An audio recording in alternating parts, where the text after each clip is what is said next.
નમસ્કાર દર્શક મિત્રો, હું અશોક પરમાર સહયોગ દ્વારા પ્રસ્તુત ન્યૂઝ 20 ગુજરાતીમાં આપ સૌ દર્શક મિત્રોનું હાર્દિક સ્વાગત કરું છું। જોઈએ આજના મુખ્ય સમાચારો। જૂનાગઢના ઝાંઝડા રોડ વિસ્તારમાં વોર્ડ નંબર 7માં આવેલું કૃષ્ણા પાર્ક સોસાયટી વિસ્તારમાં બિસ્માર રસ્તાને લઈને લોકોને ભારે હાલાકીનો સામનો કરવો પડી રહ્યો છે। ખરાબ રસ્તાને લઈને અહીં અવરજવર કરવા માટે સ્થાનિકોને મુશ્કેલીનો સામનો કરવો પડી રહ્યો છે। આ દ્રશ્યો કોઈ ચોમાસાના નથી, પરંતુ ઝાંઝડા રોડ વિસ્તારમાં આવેલો વોર્ડ નંબર 7ના કૃષ્ણા પાર્ક સોસાયટીમાં વિકાસના બહાને રસ્તા ખોદી નાખવામાં આવ્યા છે। અહીં કાર પસાર થવી તો દૂરની વાત છે, પરંતુ બાઇક કે સાયકલ પણ પસાર કરવી થઈ શકે તેવો રસ્તો નથી। શાળાએ જતા વિદ્યાર્થીઓ હોય કે પછી વયવૃદ્ધ લોકો અહીંથી પસાર થવામાં દરેકને હાલાકીનો સામનો કરવો પડે છે, જેને લઈને અહીંના સ્થાનિકોમાં રોષ જોવા મળ્યો છે। સ્થાનિકો દ્વારા માંગ કરવામાં આવી છે કે સત્વરે તેની આ સમસ્યાનું સમાધાન કરવામાં નહીં આવે તો મહાનગરપાલિકા તંત્ર સામે ગંભીરતા નોંધ લે તેની પણ ચીમકી ઉચ્ચારવામાં આવી છે। આ બાબતે મહાનગરપાલિકાના તંત્ર દ્વારા સફાઈ આપવામાં આવી હતી, કે જેમાં મહાનગરપાલિકાના કમિશનર ડોક્ટર ઓમ પ્રકાશે જણાવ્યું કે તંત્ર આ બાબતે સત્વરે યોગ્ય કાર્યવાહી કરશે। વિકાસના કામને લઈને અહીં ખોદકામ કરવામાં આવ્યું છે, પણ હાલ જવાબદાર ઇજનેરને ત્યારે મોકલીને સત્વરે આ બાબતે નિરાકરણ આવે તે માટે સૂચનાઓ આપવામાં આવી છે। ઝાંઝડા રોડના કૃષ્ણા પાર્ક સોસાયટી વિસ્તારના લોકોએ ચીમકી ઉચ્ચારી હતી કે જો આગામી દિવસોમાં આ બાબતે કોઈ હલ નહીં આવે તો મહાનગરપાલિકાની કચેરી ખાતે આવેદન આપી પોતાનો વિરોધ વ્યક્ત કરવામાં આવશે। જી સાહેબ, વોર્ડ નંબર 7ની જે સમસ્યા છે ખરાબ રસ્તાની, શું વિગત છે? કૃષ્ણ પાર્ક સોસાયટીમાં કોર્પોરેશનના ઈબી વિભાગ દ્વારા આ રોડ નવો બનાવવા માટે ખોદકામ કરવામાં આવ્યું છે। આ રોડનો બોક્સ કટિંગ કરતા ધ્યાને આવેલું છે કે સોસાયટી દ્વારા અગાઉમાં પોતાના કોઈ નિયરબાય બોરવેલથી પોતાની એક ઇન્ટરનલ પાણીની લાઈન નાખવામાં આવી છે, અને આ પાણીની લાઈન ડેમેજ થઈ છે। કોર્પોરેશન દ્વારા અત્યારે આ લાઈન જે છે સ્થાનિકો દ્વારા જે નખાઈ હતી અગાઉમાં જ્યારે પણ આને પણ ઠીક કરાવવામાં આવી છે, અને વચ્ચે ગટરના કનેક્શન પણ બોક્સ કટિંગના કારણે ડેમેજ થયો છે। આ બંનેને રિપેરિંગની કામગીરી જે છે આ મહદઅંશે પૂરી થઈ ગઈ છે। અત્યારે કોર્પોરેશન એન્જિનિયર સાઇટ ઉપર જ છે, અને આવતીકાલથી આ કામનું મેટલિંગનું કામ શરૂ થશે, અને આવનારા 5 થી 7 દિવસમાં કામ પૂરું થઈ જશે। જૂનાગઢ શહેરમાં રહેતા વિપુલભાઈ રૂપાલિયાએ પોતાનો જન્મદિવસ ગિરનારી ગ્રુપના સહયોગથી ઝાંઝડા પ્રાઇમરી શાળાના બાળકોને જમાડીને પોતાના જન્મદિવસની ઉજવણી કરી હતી। વાત કરીએ તો સામાન્ય રીતે લોકો પોતાનો જન્મદિવસ પરિવાર સાથે મોજથી ઉજવતા હોય છે, પરંતુ જૂનાગઢમાં રહેતા વિપુલભાઈ રૂપાલિયાએ પોતાનો જન્મદિવસ પ્રાઇમરી સ્કૂલના બાળકોને જમાડીને ઉજવ્યો હતો। ત્યારે આ જાણીને અમેરિકામાં રહેતા દાતા દિલીપભાઈ પટેલ અને રશ્મિબેન પટેલને આ વાતની જાણ થતાં તેમણે પણ કહ્યું કે અમે ભલે દૂર છીએ, પણ વિપુલભાઈના વિચાર સાથે સહમત થઈ સમગ્ર ભોજનનો ખર્ચ અમારા વતી થાય એવી લાગણી વ્યક્ત કરી હતી, અને ત્યારબાદ ગિરનારી ગ્રુપના સહયોગથી ઝાંઝડા પ્રાઇમરી શાળાના બાળકોને ખાસ જમવા બોલાવી પ્રેમથી જમાડ્યા હતા, અને જન્મદિવસની શાનદાર ઉજવણી કરી હતી।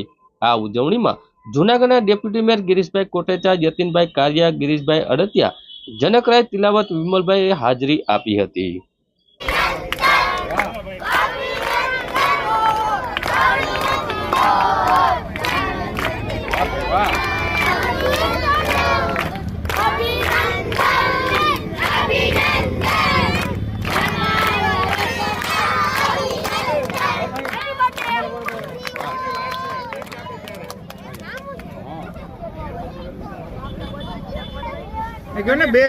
અમારા એકદમ અંગત મિત્ર, નાના ભાઈ, અને જેને કહેવાય ને કે ગિરીશભાઈને દોડતા કરનાર વ્યક્તિ એવા દીપલ રૂપારેલિયાનો આજે જન્મદિવસ છે।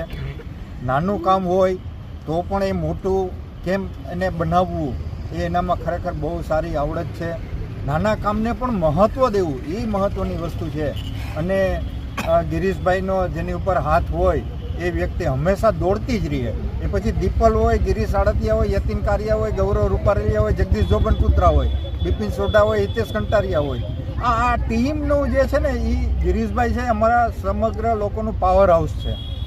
એટલે પાવર હાઉસ જેને મળી જાય એ વ્યક્તિ હંમેશા દોડતી જ હોય, અને નાના મોટા કોઈ પણ કામની અંદર ક્યારેય ગિરીશભાઈએ ના નથી પાડી, હંમેશા સાથે જ રહ્યા છે, અને જે ટીમ વર્ક મળે છે એ તો અદ્ભુત ટીમ વર્ક મળે છે। આજે પણ સરસ વાતાવરણમાં ઝાંઝડાની જે પ્રાથમિક સ્કૂલ છે અને એના જે મેઇન કરતા છે હાર્દિકભાઈ ઠાકર સાહેબ, આજે એનો ઉત્સાહ જો ને તો મજા આવી જાય. પ્રાથમિક સ્કૂલની અંદર ભણતા છોકરાઓનો જે રાજીપો છે ને, મોટી મોટી સ્કૂલમાં પણ ભણતા હોય છે, પણ અમે દર વખતે એવું નક્કી કરીએ ભાઈ જન્મદિવસ હોય ત્યારે પ્રાથમિક સ્કૂલ કે જે હોય સરકારી, એના જ છોકરાઓનું જે વિસ્તારમાં હોય એ જ વિસ્તારમાં એના જ છોકરાઓનો કાયમ માટે થઈ અને જન્મદિવસમાં એ છોકરાઓને બોલાવવાના, રાજી કરવાના અને જમાડવાના.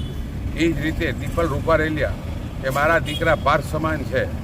આ સેવાકીય પ્રવૃત્તિમાં લગભગ હું 35 વર્ષથી આ માણસને જોઉં છું. રાત ને દિવસ એણે ગરીબ માણસો માટે કામ કર્યું, કેટલાના આશીર્વાદો મેળવા.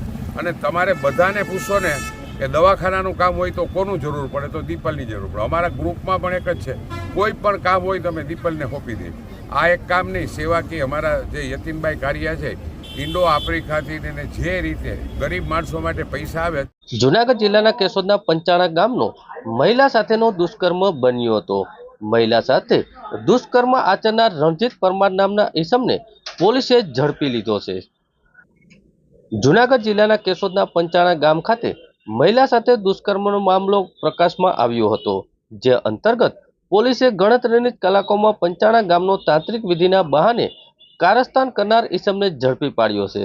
પંચાણા ગામના રણજીત પરમાર નામના ઈસમને પોલીસે હાલ ઝડપી લીધો છે અને સમગ્ર બનાવની વાત કરીએ તો ઘરમાં સુખ શાંતિની લાલચે આ ઈસમે ઘરમાં તાંત્રિક વિધિ કરવાનું જણાવ્યું હતું. આ મામલે મહિલાએ જણાવ્યું હતું કે દુષ્કર્મ આચર્યા બાદ તેમણે માર પણ મારવામાં આવ્યો હતો, જેને લઈને અંતે મહિલા પોલીસે કેશોદ પોલીસ મથકમાં ફરિયાદ પણ દાખલ કરી છે. હાલ પોલીસે આ મામલે ઝડપી પાડેલા ઈસમને સઘન પૂછપરછ હાથ ધરી છે અને આગળની કાર્યવાહી હાથ ધરવામાં આવી છે.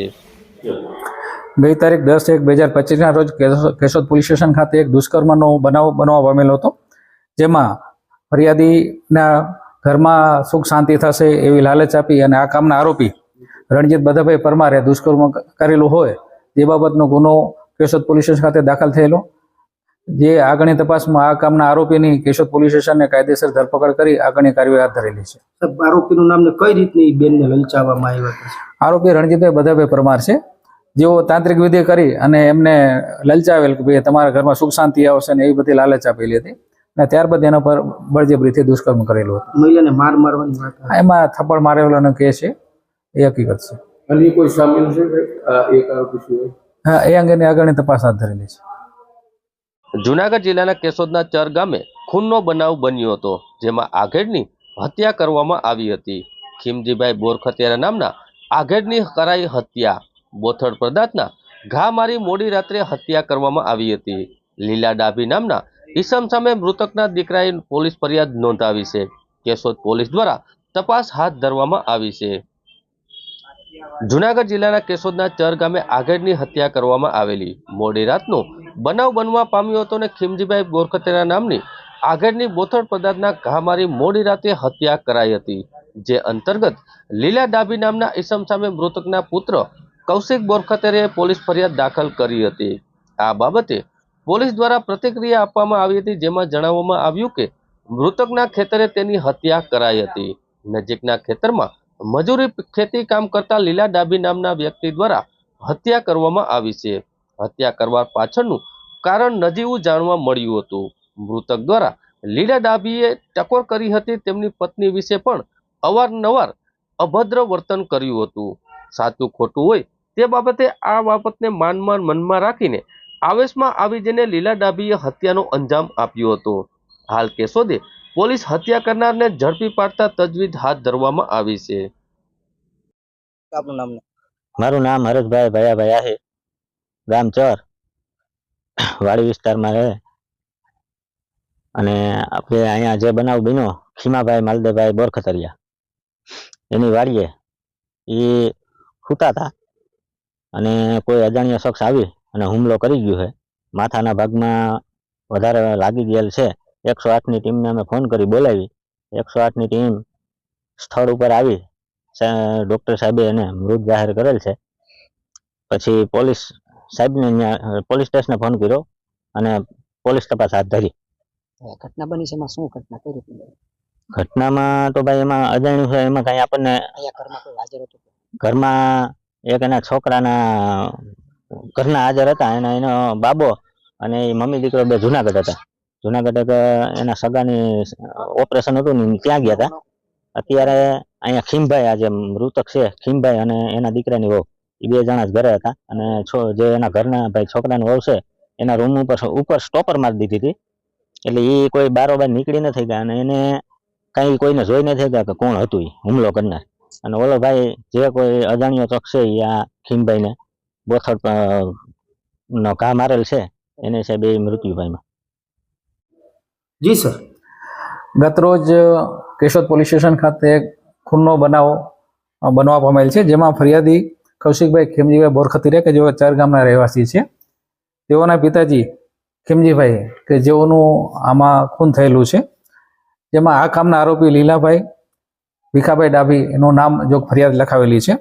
એમ બનાવ હકીકત એવી છે કે જે આરોપી છે લીલાભાઈ ભીખાભાઈ, જે આ ફરિયાદી છે કૌશિકભાઈના કાકાનું ખેતર ભાગીએ રાખેલું છે, તેઓના ખેમજીભાઈના જે પડોશી છે હરીશભાઈ, તેઓ જાણ કરેલી કે ભાઈ કે તમારી પત્ની વિશે આરોપી વાતો કરે છે કે ખરાબ નજર રાખે છે ને આવશે તે ખરાબ એમને વાતો કરેલી. જે બાબતમાં ખીમજીભાઈએ તેઓને સમજાવેલા ઠપકો આપતા અને તેઓને કહે કે હવે તમે એવું હશે તો અમે ભાગ્યમાંથી કાઢી મૂકશું. એટલે એમણે કીધું હું તમને જોઈ લઈશ, એ જાતની વાત થયેલી. ત્યારબાદ ગત રોજ રાત્રિના 11:30 વાગે જ્યારે મરણ જનાર તેમજ એમના પુત્રવધુ જ્યારે એમના વાડીમાં સૂતા હતા, એ દરમિયાન આ કામના આરોપીએ કોઈ પણ તીક્ષ્ણ હથિયાર વડે તેઓને હાથમાં તેમજ ડાબા પડખામાં ઘા મારી તીક્ષ્ણ હથિયારથી અને મોત નિપજાવેલ છે.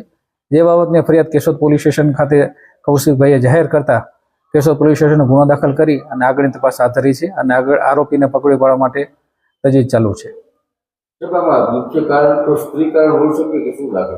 ના, ફરિયાદ જે જાહેર થયેલી છે એમાં ફક્ત એવો આક્ષેપ કરેલો છે કે એમને મરણ આરોપી છે એ જે હરીશભાઈ છે એમની પત્ની વિશે એવી અફવા ફેલાવે છે કે ભાઈ એમને પેલો ખરાબ નજર છે, આ છે તે છે. અને જે બાબત મને ઠપકો આપતા આ બનાવ પામેલો અત્યારે પ્રાથમિક દ્રષ્ટિએ જણાય છે.